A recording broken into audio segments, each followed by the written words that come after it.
What if I did this? For the most part, Teen Wolf was more about relationships and teen angst than it was about scary monsters. But over the 6-year run, the show did give us some truly terrifying mythology.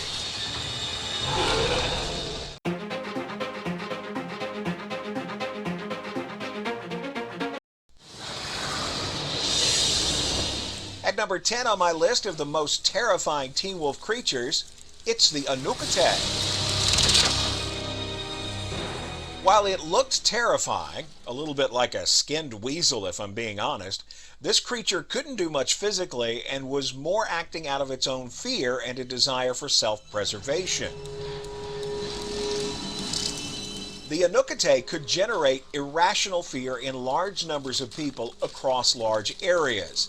It could also turn you to stone if you look too close and manifest visions of all your worst fears to distract and disarm you. Especially But the Anukete comes in last on my list because besides turning you into a statue, it wasn't all that powerful and was easily defeated. Basically, the Anukete is just a raw nerve generating fear that it then feeds on to become stronger as it tries to evade getting captured again by the wild hunt. But if you can get close enough without looking, just drop some mountain ash on its ass and be done with it.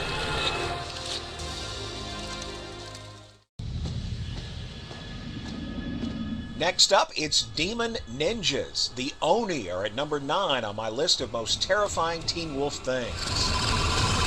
Terrifying to look at and hard to stop, the Oni seemed scary, but they were really only puppets.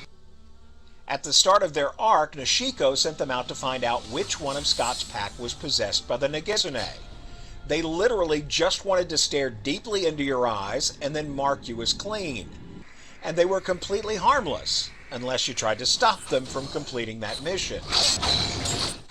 Could you page Melissa McCall for me, please? It was only after the evil Nogitsune took charge of the Oni that they turned savage and stabby and killed a bunch of people.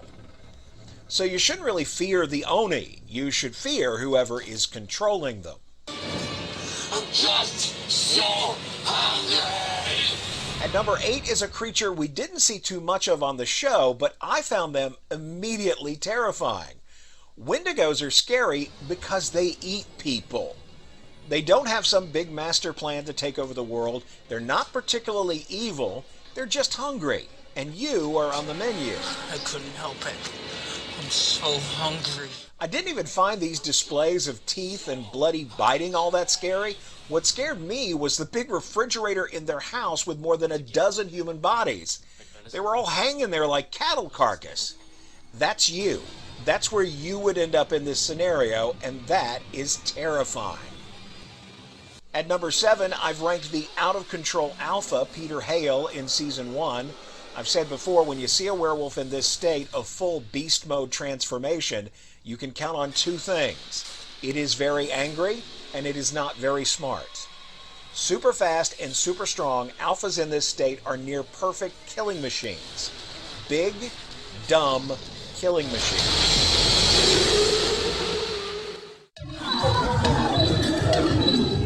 Number 6 on my list of most terrifying Teen Wolf creatures is whatever Kate turned into.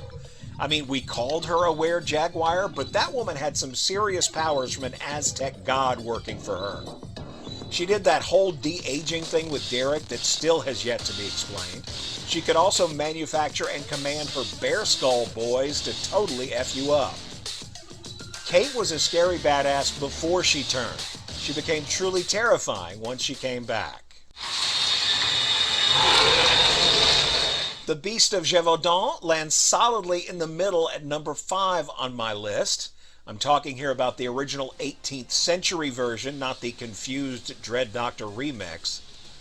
Big, powerful, and nearly impossible to kill, the Beast murdered people just for the fun of it. With the help of that mega simp Marcel, he literally stacked bodies like Legos in the basement.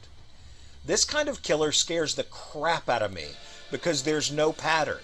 There's nothing to indicate that I'm not this killer's type or target because they have no type or target. They just kill whoever crosses their path. Also, you can't reason with crazy, so there's no way to get out of an encounter with the Beast.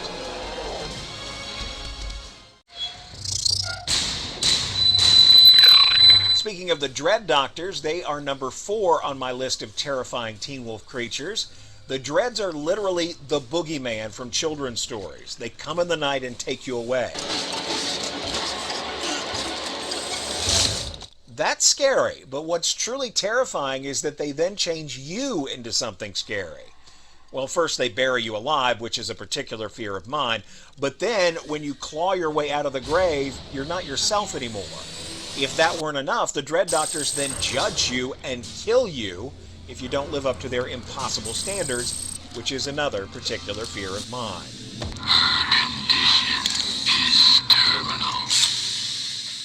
You're gonna forget me.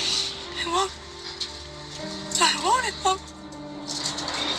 Being forgotten by everyone who loves you is perhaps the most diabolical fate that Jeff Davis and the Teen Wolf writers ever came up with. That's what the Ghost Writers do.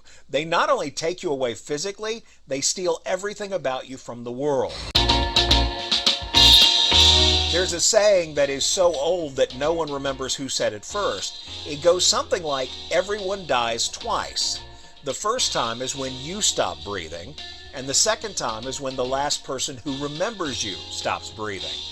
The Ghost Writers basically kill you twice all at once, which is why they're number 3 on the most terrifying list. Everyone has it, but no one can lose. My penultimate terrifying creature of Teen Wolf is the Nogitsune. Unpredictable and insatiable, the Nogitsune will stab you in the stomach, shoot you with an arrow, or blow some shit up just for lulz. Get down! It's also able to trap you in hallucinations and take over your body with a housefly. Like some of the others on this list, the greatest fear with the Nogitsune is the loss of self. You become something else and have no control. And I decided it's their turn to be afraid. Now we come to the number 1 most terrifying creature seen on Teen Wolf. This one is going to get me killed in the comments, but the scariest thing on the whole show are the humans.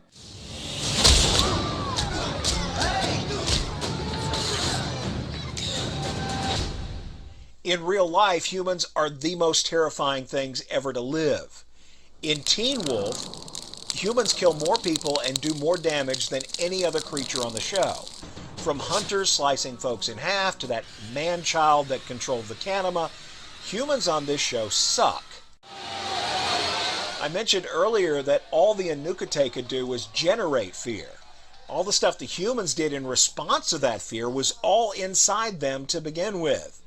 That suspicion of people who aren't like them and a willingness to resort to violence is there all the time. It's just waiting to be triggered by some perceived threat. Humans are easily manipulated and unpredictable, and I would much rather meet a Teen Wolf were-coyote or a chimera in a dark alley than one of the humans from this show.